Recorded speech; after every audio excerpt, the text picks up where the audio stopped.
Okay, fantastic, guys. Looks like we are 9 o'clock on the dot. Please raise your hands for questions, and then and then we can kick off the news conference. So first question goes to Kotso. Kotso. Afternoon, guys. Morning, everyone in South Africa. Just a quick one to Cobus. You made your test debut against the Aussies like a decade ago, and another opportunity for you to prove that you still have it 10 years later. Yeah, made my debut against them in Cape Town, 2014. You're right. Started young those days, and still a little bit young in the bone. So it's always fun. It's going to be a huge challenge for us as a team to go out there and put a performance on that we are proud of. So it's not anything individual. It's just the whole team just needs to put a show on that our people can be proud of. Mike? Question for Cobus. I'm not too sure how often you played with Sasha, but what are the attributes you're picking up from him, and what are you looking forward to seeing from him on Saturday? Yeah, I haven't played with him as 9 and 10, but the whole week he shows he's got a rugby head on him. He's a young boy, but he's hugely talented, and I'm really excited for him to go out there. He's got the backing of the 22 other players and the rest of the squad here to just go out there and express himself and enjoy the moment. I think he's going to do well. I think there's a lot of X factor in him. He's going to pull a few strings and create a few opportunities, I think. Stephen? Thank you very much, Z. Question for Ox. Ox, just in terms of, the scrum clock and the 30-second rule there, how's it been going with the guys in training? Are you guys confident that you'd be able to, get through that no problem and have the same power in the scrums? Yeah, it shouldn't be a problem. I mean, we've looked at all our scrums even before these slight law changes, really. But we always say, we always buy the ref when way before 30 seconds. So I think it shouldn't be a problem for us. We just have to adapt, and I mean, we did speak about it and we made plans for it. So yeah, we'll just simply adapt, and it shouldn't be a problem for us.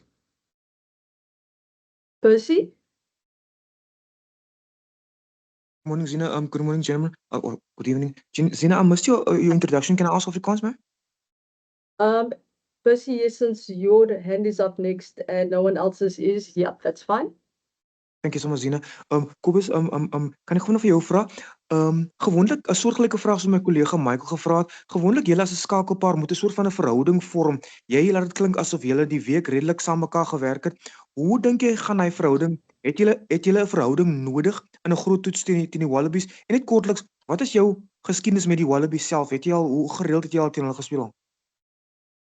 Ja, ek dink skakelpaar gaan altyd 'n verhouding nodig hê, maar dis hoe ons hier oefen op van die begin af, vanaf die squad bymekaar gekom het. Die ouens ruil in op 15, op 10, op 12. Ons is op 9 en op vleuel. Sodat jy bou jou verhouding daar, of jy net oefen en uit posisie uit oefen, al tipe goed. Jy leer mekaar, jy leer hoe die ander se kop werk. So dit gaan nie 'n probleem wees nie. Soos ek gesê het, hy het die backing van almal op die veld en die wat opkom. So hy kan net uitgaan daar en homself uitleef en weet dinge gaan, ons het, as daar 'n fout kom, ons het hom. So daar's geen worries van sy kant af nie, en van die verhouding tussen die skakelpaar nie, want ons oefen al lank saam mekaar, ons ken mekaar, ons eet elke aand saam. So ja, geen worries daaroor nie. En dan met Australië het al 'n paar keer teen hulle gejol, soos ek gesê het, my eerste game vir die Bokke. En ek was ook in Brisbane in 2015 hier. Het ek die laaste keer daai tyd was ek laas jaar ook teen hulle gespeel, maar ek dink dit was die laaste keer oor see wat ek teen hulle gejol het. Justin? Thanks, Z. Ox, this one's for you. Coach Rusty, you spoke yesterday about obviously the focus on the now, but a small focus also on the future, on 2027, and building that depth for you guys as front rowers. Healthy competition to have so many options and having to work harder to get your starting berth and potentially even that place on the bench. No, definitely. I mean, it's amazing to actually have the young guys come in and they absolutely talented. They're strong. They work hard. They like very humble. So it's amazing to work with guys like that, and I think they fit in perfectly into the system. So it's good, healthy competition, and like for us, I wouldn't say I'm one of the older guys, but like it definitely does keep me on my toes. It's just an amazing health environment, and the willingness to see guys learn just reminds you actually where you used to be as well as a player when you came in, how desperate you actually wanted to wear the Springbok jersey, and how desperate you have to be now to actually like stay part of the squad and stay playing. Steven? Thanks, Z.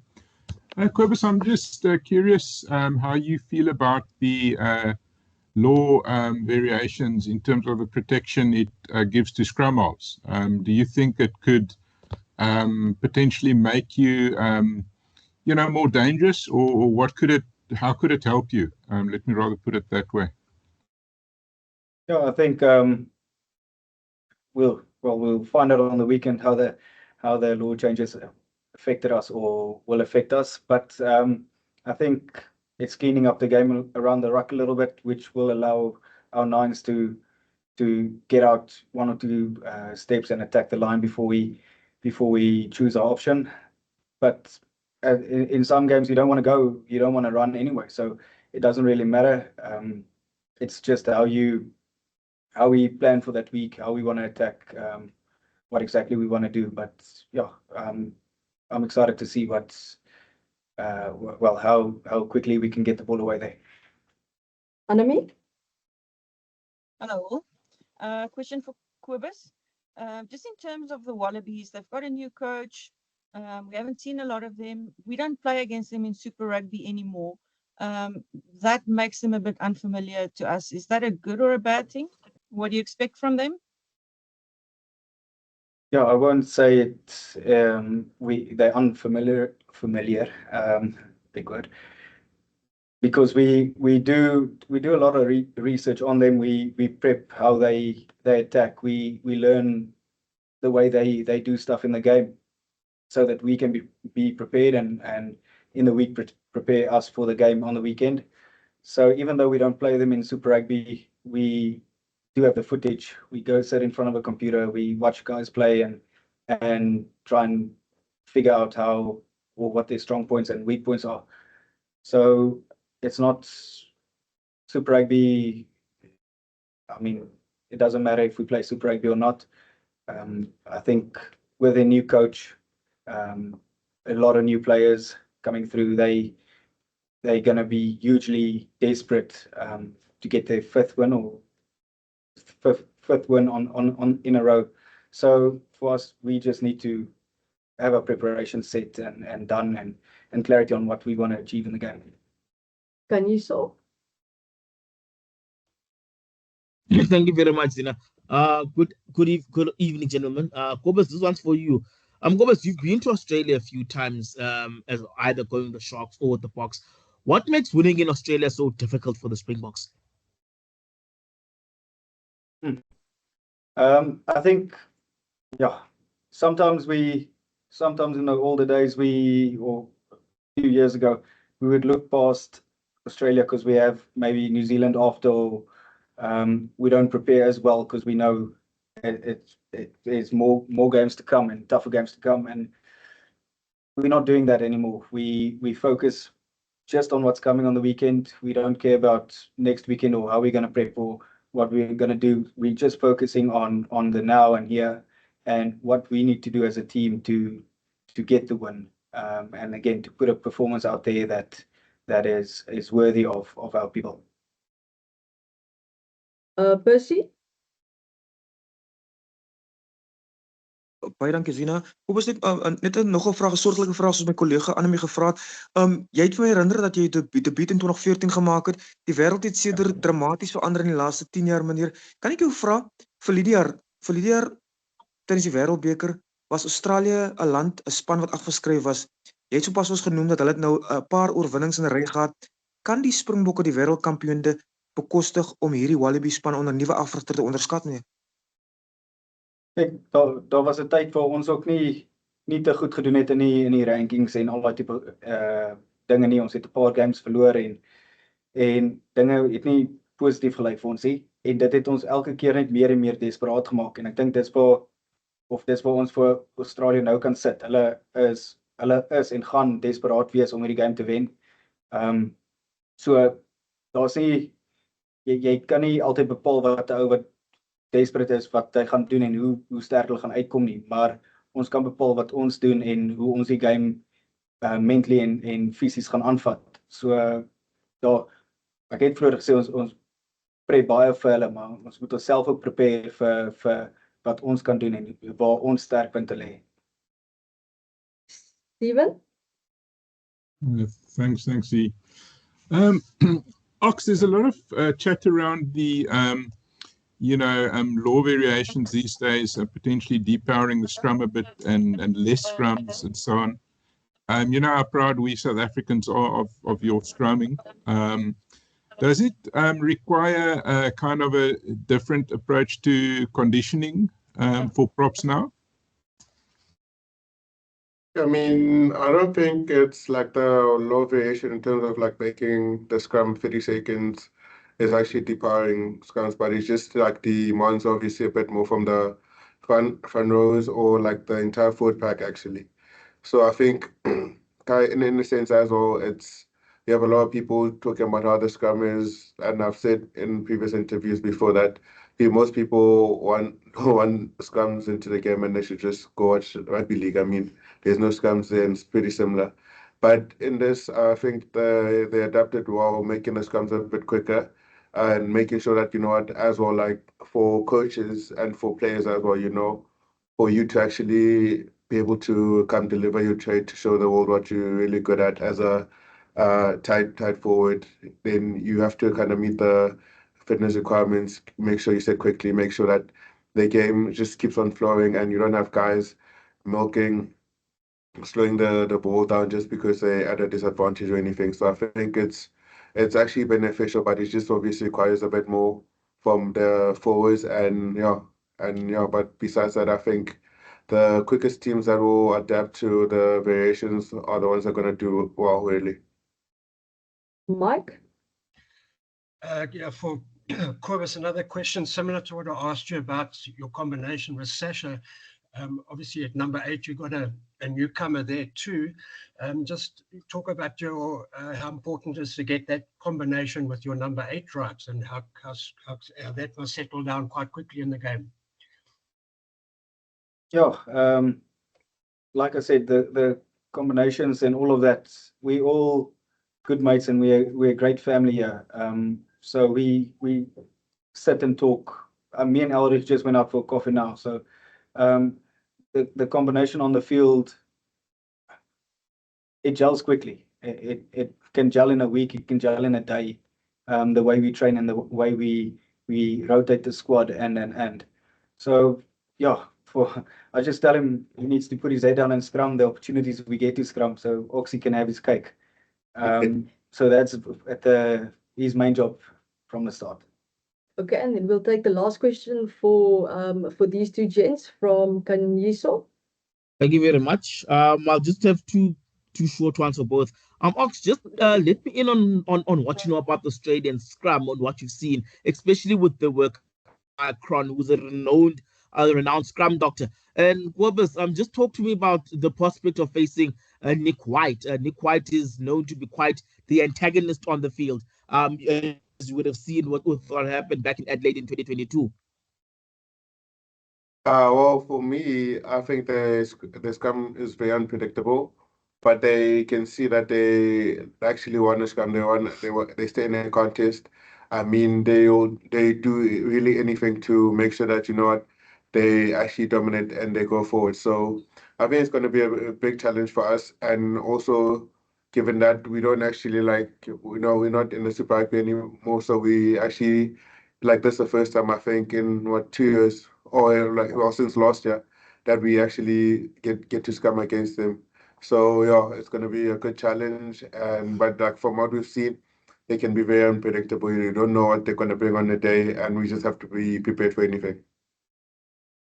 Yeah, and about Nick White, he's a great player and a great bloke off the field. He likes to get in your head with the sledging and pushing and shoving, but that's all tactics to get you off task. And again, it's something we spoke about.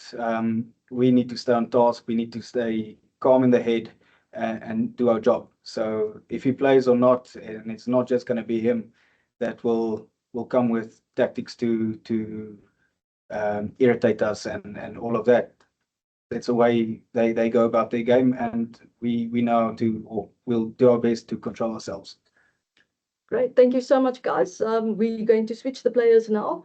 Thanks, Cobus and Ox. Guys, please remember that their quotes are for use solely today. We've got Andre and Cheslin coming in now. And then Cheslin, obviously, just a reminder for Thursday, and Andre exclusively for Sunday. Okay, Mike, do you want to fire away because since your hand is up already?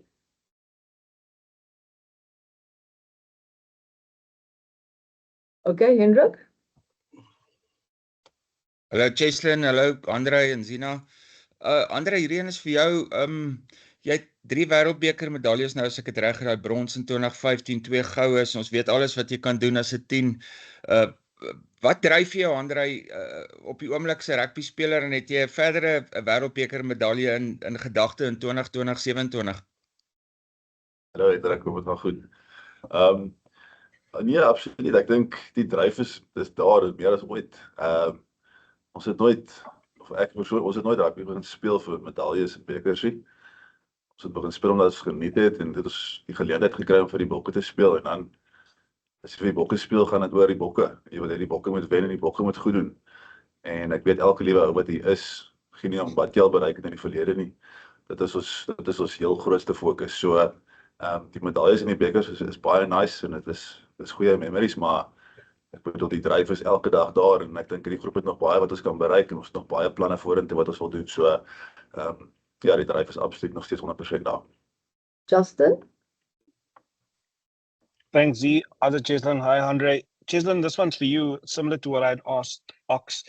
The focus is on the now, and obviously the Rugby Championship, but Coach Rassie yesterday mentioned briefly that, yes, 2027 needs to be looked at as well at the same time in terms of your preparation. For you, as one of the senior players within the squad, healthy to be able to know that there's so much depth within various positions in that backline, that players are coming in and proving themselves and making it not easy to get that opening berth and starting lineup position for yourselves? Yeah, no, it's exciting for the Springboks, for South Africa. Us as players, you always know there's always somebody fighting for position, and it's always healthy to have good competition within the group because it just brings the best out of each and every one of us.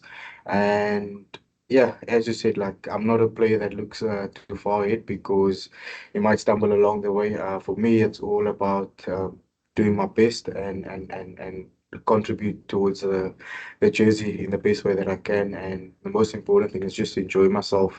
That's why I'm playing this game.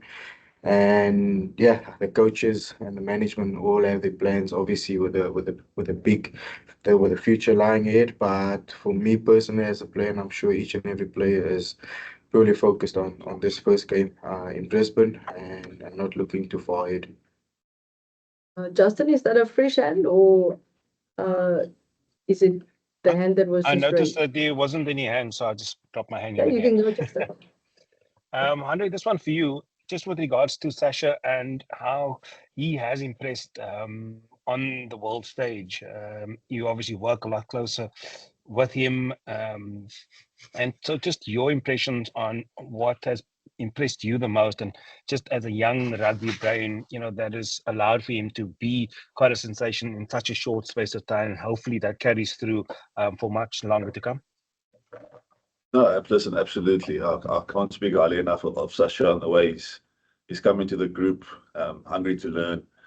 Of course, he's young and he's got all this unbelievable talent, which is great, and that's something that he must never let go, and he must always keep that with him, that excitement. And I think for us, it's just about helping him, make him feel comfortable, trying to learn where we can help him out. Vice versa, he learns us a lot of stuff as well. So, I mean, it's great having him here, and I think it's a great opportunity this weekend for him. Got to test yourself with these tough games away on the road. That's where you learn the most about yourself. So, very excited. I think he's got to enjoy it first and foremost, which is the most important thing. And then also just try and learn. He's going to make mistakes. He's going to do some great stuff like he always does. It's up to us to look after him and make sure he's comfortable, and he can just be the best Sasha possible for us, because we know that's exactly what we need. Indruk? Andre, another one for you. 2012, 2019, and 2023 showed us that you are world class as a number 10. Do you perhaps now, with a new attacking coach, see yourself playing more at 12 at test level as the distributing guy?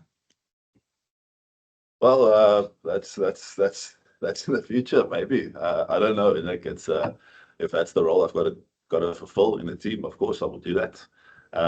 Listen, we're really enjoying working with Tony. Firstly, I've got to say that he's been really great, and he comes with different mindset, different way of thinking, and it's something that the boys have really reacted well to.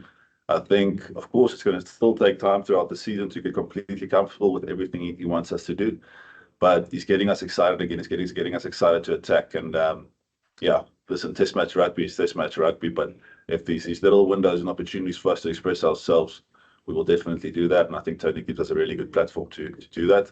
Whether that's at 10 or 12, honestly, it doesn't matter to me, as long as I contribute to the team. Can you so? Thank you very much. Good afternoon, gentlemen. Cheslin, it just come across to me now that you've only ever played one other test match in Australia. What does it mean to you to play a test match there? Considering that you've been around the world, traveled, played in New Zealand, everywhere else, but Australia seems to be the one country where you haven't not played a lot of rugby.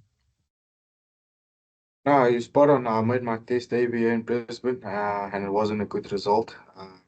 But yeah, just good to be back in the team and be back in Brisbane. As I said earlier, like it's a new coaching staff. It's a lot of new players that's coming, which is quite exciting. And for us, we just need to stick to what we've done throughout this week, execute our plan, and once we can do that and the force gets us the go forward, hopefully there'll be opportunities for us to exploit out wide. But yeah, just great to be back up in Brisbane and just be part of the Springbok team.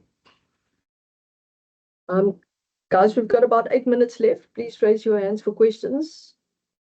Stephen? Thanks very much. Hi, guys. Cheslin, I'm just curious about your experience of Tony. If you can just give your thoughts. I mean, could he sort of, I know you're a guy that the opposition looks at very closely, but could he, unlock something extra in you?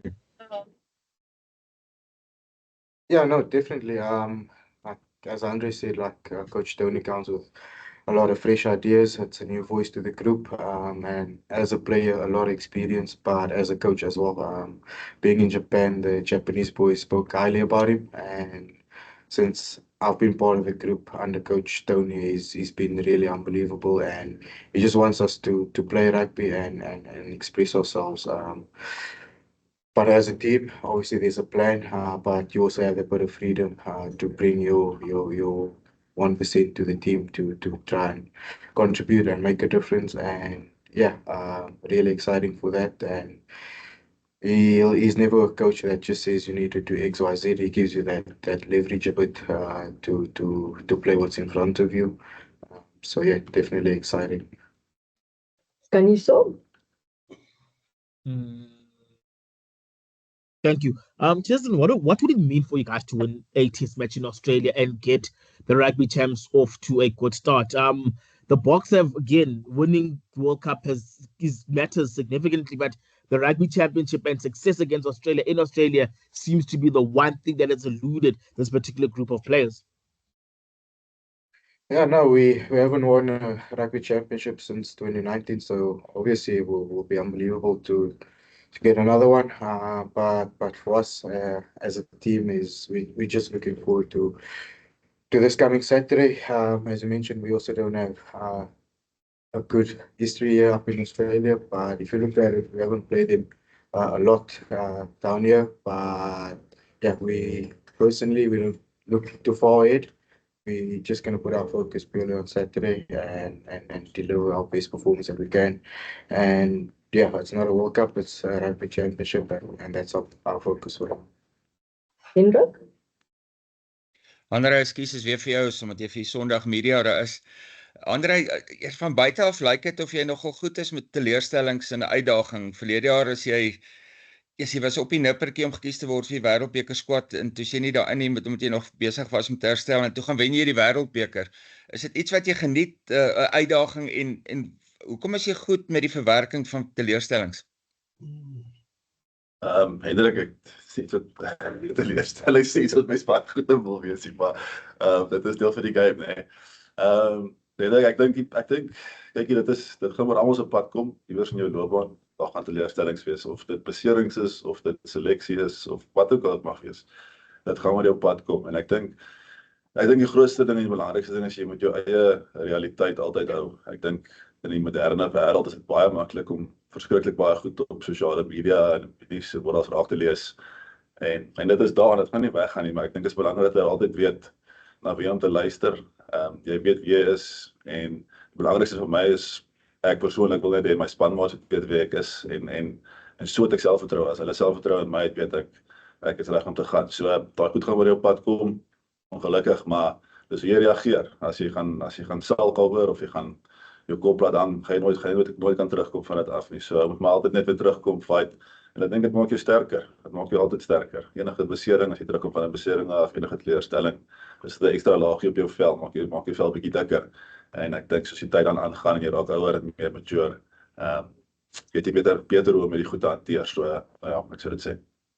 Okay, and then we'll take the final question from Anami. Thank you. Hi, guys. This question is for Cheslin. Joe Schmidt included two very fast speedsters in Corey Bete and Corey Toole, who's just come back from the 7. You must know Corey Bete well from Japan as well.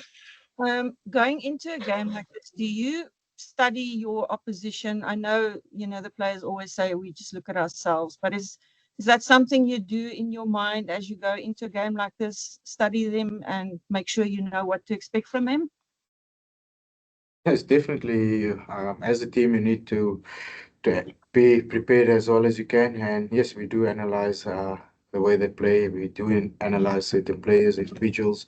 And yeah, as I mentioned, they got good X factor in the back three, guys that can make things happen out of nothing.